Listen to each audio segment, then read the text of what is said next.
Assalamualaikum warahmatullahi wabarakatuh.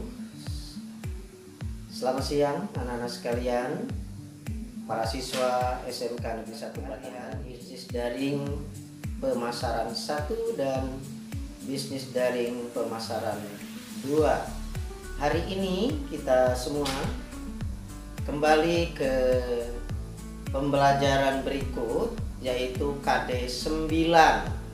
Dalam hal ini yang akan kita bahas pada hari ini adalah menganalisis sales promotion dalam bisnis retail. Sebagaimana kalian sudah tahu para siswa sekalian, bahwa dalam menjalankan promosi itu kita menggunakan berbagai macam cara promosi. Ya, kemarin juga kita sudah singgung, yaitu ada advertensi atau periklanan, ada personal selling, ada sales promotion, ada publicity. Nah, pada kesempatan kali ini kita akan membahas itu adalah sales promotion. Nah, tujuan yang ingin dicapai pada kompetensi dasar yang ke-9 ini yaitu untuk menganalisis sales promotion dalam bisnis retail, dan yang nomor keduanya sekaligus adalah untuk melakukan bagaimanakah sales promotion itu dijalankan atau dilakukan. Baik anak-anak sekalian, para siswa, nah apa sales promotion itu? Nah, secara ringkas Bapak sudah mengambil ringkasannya bahwa sales promotion adalah kegiatan atau usaha perusahaan bisnis retail untuk memikat para calon pembeli atau calon konsumennya agar mengambil keputusan pembelian dalam jangka pendek yang bersifat positif. Ya, walaupun nanti efeknya dalam jangka panjang tentu saja juga akan berkesan, ya, akan berkesan kepada para calon pembeli atau calon konsumennya, dia bagaimana melakukan pembelian akibat dari sales promotion itu. Para siswa sekalian, nah apa fungsi dan tujuan dari sales promotion ini? Fungsinya antara lain, pertama, bertugas untuk membujuk konsumen, mengingatkan konsumen, memberikan informasi, kemudian memberikan nilai tambah kepada produk atau jasa yang ditawarkan. Ya, misalnya lebih elegan, lebih bergaya, merasa lebih berkualitas. Wah, itu yang diharapkan tujuan daripada sales promotion. Ya. Kemudian fungsi sales promotion. Kemudian yang nomor kedua, apa sih tujuannya? Yaitu seperti juga cara-cara promosi yang lain atau webinar dari promosi yang lain, membujuk pelanggan atau konsumen, kemudian mengembangkan atau menutupi kelemahan-kelemahan dari cara promosi yang lain. Jadi kalau ada kelemahan di advertensi, ada kelemahan di personal selling, ada kelemahan di publicity atau publisitas, dengan adanya sales promotion bisa ditutupi. Nah, sehingga nanti efeknya akan berakibat meningkatnya omset penjualan, barang lebih terkenal, barang bahkan mungkin menjadi top brand di suatu saat nanti akibat melaksanakan promosi dengan cara yang terbaik. Saran dan manfaatnya dari sales promotion itu apa? Sasarannya tentu saja pertama adalah seluruh masyarakat konsumen, ya, baik kecil, besar, ya, pendapatan kecil, pendapatan menengah, ada pendapatan besar, ya. Kemudian juga para pembeli atau pelanggan dan calon pembeli, kemudian juga para pemakai produk yang sekarang supaya tidak berpaling kepada yang lain, kemudian masyarakat yang memiliki daya beli dan mau membeli, kemudian juga adalah mereka, sasarannya itu adalah mereka yang memiliki atau mempunyai kekuasaan dan dapat memerintahkan untuk membeli. Ya, misalnya dari yang terkecil, misalnya Pak RT menyarankan untuk cuci tangan, otomatis kan diperlukan sabun untuk cuci tangan. Kemudian dari dinas kesehatan, misalnya dianjurkan kepada masyarakat untuk memakai masker, ya otomatis mereka akan menggunakan masker. Nah ini, ya, jadi mereka yang memiliki kekuasaan atau kekuatan untuk memerintah orang lain juga menjadi sasaran dari sales promotion ini. Manfaatnya apa? Ya pertama, omset penjualan insya Allah meningkat. Kemudian mengangkatkan pembeli tentang barang yang dibelinya sehingga tidak salah barang yang dibelinya itu. Kemudian produk menjadi lebih dikenal dan lebih terkenal karena adanya sales promotion. Kemudian otomatis kalau omset penjualannya meningkat, maka keuntungan pun dimungkinkan akan meningkat. Ya, dan sekaligus tentu saja akan menjadi top brand barangkali ya di masa yang akan datang. Oke anak-anak sekalian. Nah, bagaimanakah teknik atau manner atau cara promosi itu dijalankan? Wah, banyak sekali ya caranya. Ya, diantaranya adalah dengan undian. Wah, jadi pertama dengan undian. Ya, ini sesuai dengan Peraturan Menteri Sosial Nomor 13 Tahun 2005 tentang izin undian ini ada 5 kriteria. Yang pertama, undian yang ada harga nominalnya, ya berupa kupon atau undian yang dibeli itu biasanya ya dengan harga tertentu atau murah atau bahkan mungkin gratis yang tidak ada harganya, tidak ada harganya. Ya misalnya ada jalan santai, lalu kita suruh membeli sebuah undian. Nah, nanti begitu selesai jalan santai tersebut, ya kupon undian itu diundi. Oh, di situ ada hadiahnya, mungkin ada kulkas, ada televisi, kipas angin, bahkan ada door prize segala ya, bisa mendapatkan mobil, ada yang berhadiah rumah dan lain sebagainya. Ya. Kemudian ada undian berhadiah gratis. Ya memang ini undian yang memang tidak dibayar, ya gratis sama sekali ya. Jadi peserta tinggal ngikut saja. Kemudian permainan atau penjualan produk dijadikan sebagai syarat mengikuti undian. Ya misalnya kumpulkan 3 bungkus kopi, gitu ya. Kumpulkan 3 bungkus energen misalnya ya. Nah itu bisa juga dijadikan alat untuk undian. Kemudian undian langsung tanpa diundi. Ya, misalnya tahu-tahu membeli sesuatu produk, di dalamnya ada hadiah, ada emas, ya.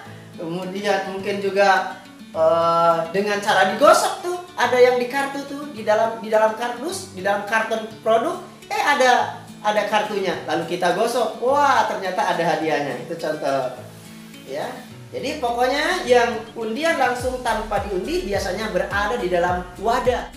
Adalah undian tidak langsung dengan syarat. Ya misalnya dengan cara harus mengumpulkan KTP ya, kartu tanda penduduk. Ya kemudian harus ada kartu keluarga. Kemudian misalnya barang apabila tidak diambil ada ketentuannya. Ya. Nah itu misalnya ketentuan dalam 6 bulan tidak diambil ini hadiah ini, maka hadiah tersebut akan disalurkan ke yang lain. Ya apalagi di masa-masa sekarang ini kita harus belajar di rumah. Nah, teknik yang berikutnya, yang kedua adalah kupon atau voucher. Wah, di situ ya sudah misalnya ada voucher belanja ya. Dari pembelian itu bisa dikeluarkan kupon-kupon yang bisa ditukar. Suatu saat bisa ditukar. Kemudian yang nomor ketiga adalah premi atau penawaran harga rendah. Ya, bahkan gratis. Contoh lain misalnya diselipkan di dalam produk ya berupa sabun, ya berupa kopi, di dalamnya mungkin ada uang, ya ada berlian barangkali bahkan ya, seperti yang dijalankan oleh Icitan ya. Itu di dalamnya ternyata ditutup botolnya ada hadiah sampai ratusan juta, hebat sekali. Ya, kemudian juga misalnya yang berikut adalah teknik promotion ini adalah dengan pemberian potongan atau diskon. Wah ini yang disenangi itu ya. Misalnya berbelanja kita ke toko, lalu begitu di kasir setelah terjadi transaksi, begitu mau melakukan pembayaran barangnya sudah didiskon. Senang sekali. Kemudian pemberian contoh atau example ya. Misalnya untuk produk ya, apalagi ya pedagang buah-buahan, misalnya ada buahnya yang dipotong sehingga kelihatan merahnya, kuningnya, masaknya, bahkan bisa dicicipi. Dites dulu makanan itu. Nah, begitu ya. Nah, kemudian juga ada cara promosi berikutnya, ada winner. Promosi selanjutnya adalah uang tawaran uang kembali. Ya, misalnya dari angsuran sekian, ada yang dikembalikan lagi kepada konsumen. Konsumen pasti senang dan puas sehingga mereka akan melakukan pembeliannya kembali. Kemudian hadiah atau reward. Yang berikutnya ya, hadiah atau reward. Ya, misalnya dari pembelian sekian dapat hadiah gelas. Iya, beli sabun dapat gelas. Ya, beli kecap dapat sabun. Wah, beli cat dapat kaos. Tuh ya. Beli apa tuh? Kopi. Ya, beli 2 dapat 1. Jadi tambahannya menjadi 3. Wah. Nah, bagaimanakah menjalankan strategi penjualan dari sales promotion ini? Ya, pertama boleh memasang iklan, ya promosi lewat telepon, mendatangi konsumen langsung, promosi lewat surat, ya apalagi sekarang ada email, ya jadi pembicara dalam seminar, dari pembicara di radio, di televisi, bisa kan? Oh, ini cara sales promotion, ya membuat database untuk konsumen. Jadi konsumen yang datang itu ya secara langsung atau tidak dibuat database-nya sehingga konsumen merasa bangga, dia ternyata dianggap sebagai pembeli yang sangat setia, ada langganannya ya di situ. Ya, kemudian selalu update, up to date. Nah, gitu setiap saat, jangan ketinggalan zaman. Kemudian bangun citra usaha, citra perusahaan kita, nama baik usaha kita, sehingga orang akan percaya dengan usaha yang kita jalankan. Kemudian membuat brosur, ya, membuat majalah atau buletin, ada tempat display, tempat pemajangan barang.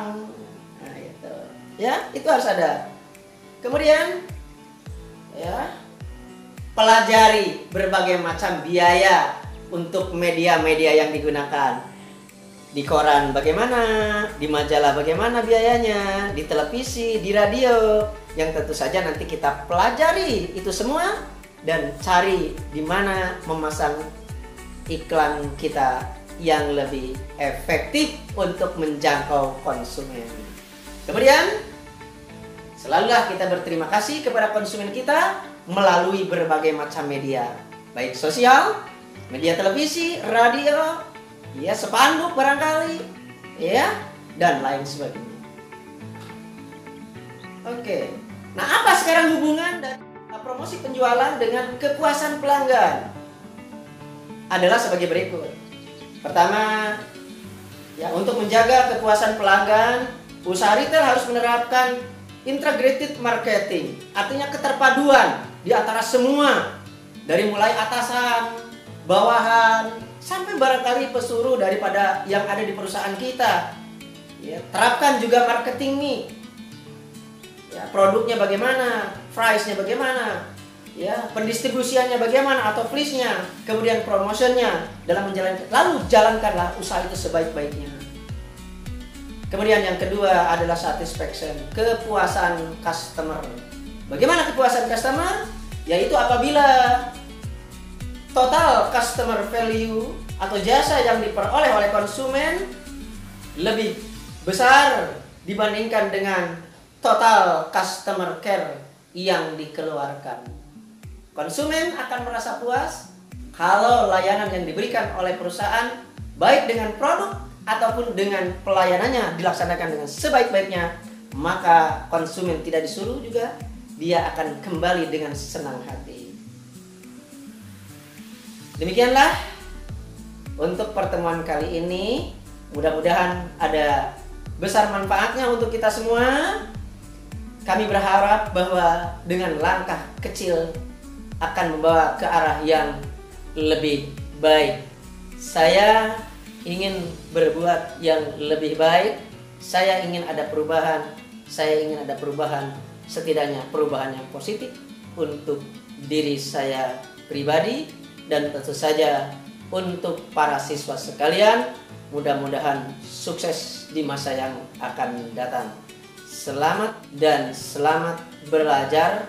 Mudah-mudahan kalian menjadi anak-anak yang sukses di masa sekarang sampai masa yang akan datang. Manfaatkan momen yang terbaik karena kesempatan itu tidak akan datang dua kali. Terima kasih. Wabillahi taufiq wal hidayah. Assalamualaikum warahmatullahi wabarakatuh.